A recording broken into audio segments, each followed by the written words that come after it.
And no one has been hit harder during the COVID-19 pandemic than seniors in nursing homes. In Oneida County, they're now creating a nursing home task force. To talk more about that, we want to bring in Oneida County Executive Anthony Picente. Thanks so much for joining us again.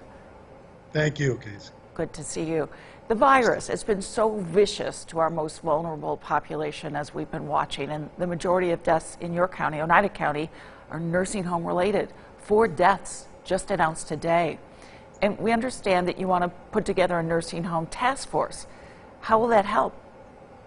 Well, Christy, it's really looking at nursing homes and how are they going to adjust going forward. What will they look like over the next several months? And beginning today, it's really a matter of how are we going to address this virus that is going to continue, and we know it's going to continue, and we know it continues with our most vulnerable, and those are the people in nursing homes. So I want to put together a group of nursing home professionals, health professionals, resident family members that can take a look at what will a nursing home look like?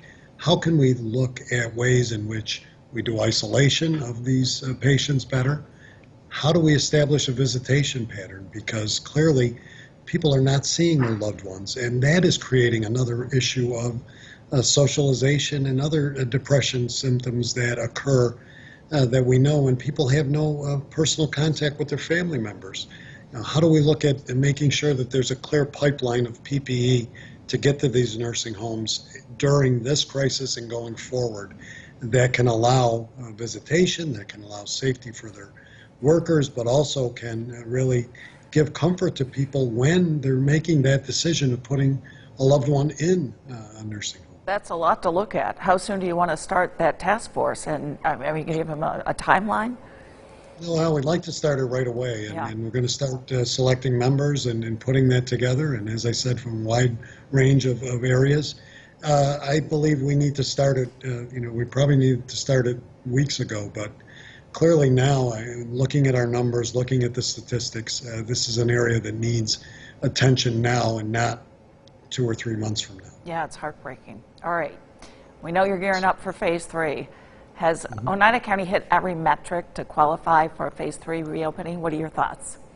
Well, we have. If you look at the metrics of not just our county, but the Mohawk Valley region, which comprises of 6 counties, clearly we have met those metrics, and with room to spare, even with the tragedies that we've had regarding nursing homes and others, the hospitalization rates, the infection rate, the overall ICU and availability of beds have all been met by the region. So I'm very confident that the data shows that we are ready for phase 3, and we look forward to that. Yeah, let's talk about the lack of consistency and the communication problems on the part of the state for phased reopenings. We take you back to phase 2. It was very frustrating for Oneida County without any clear guidance. Is it getting better? Do you have better guidance this time from the state? And what are you doing to help businesses sort through it all? Mm-hmm. Well, I think the guidance is improving. Clearly, we've seen some of the guidance for phase 3 already being posted, not waiting until the eve before the reopening coming out.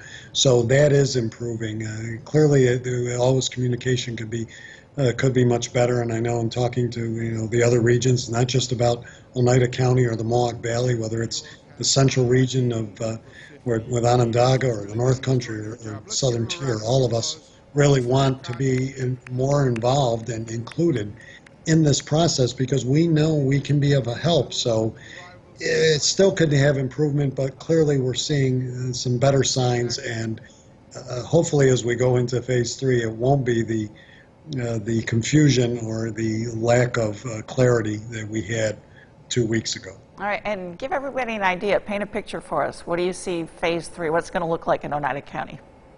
Well, already phase 2 has really opened up a lot of eyes and more activity, and clearly it's good to see people out and about, but still practicing social distancing, wearing masks where they have to in public, and especially in various public places, and clearly keeping that distance. Things are reopening, and the weather has improved, so it's good to see people out and about, but also good to see them continuing the aspects of safety that we've put in place since March. All right, and very quickly, we know you have another milk and a mask giveaway coming up. Tell everybody about that. We have one tomorrow at Griffiths Business and Technology Park beginning at 11 a.m. Another 3,000 plus gallons of milk. We're doing another one June 23rd at Utica College. So, and we've got a couple others planned for our school districts in between there. So, again, the milk giveaway is with the American Dairy Association and their Dairy Farmers of America and our local farms is really an added bonus. And really a good sign for helping our dairy farmers through this difficult time. But to their credit, the giveaway is free, so free masks, free milk. Very good. As always, great conversation. Thank you. Oneida County Executive Anthony Picente. We'll talk soon. Thanks. For more on the coronavirus and restarting New York, head to localesquire.com or the News Channel 9 app. Click on the banner right at the homepage.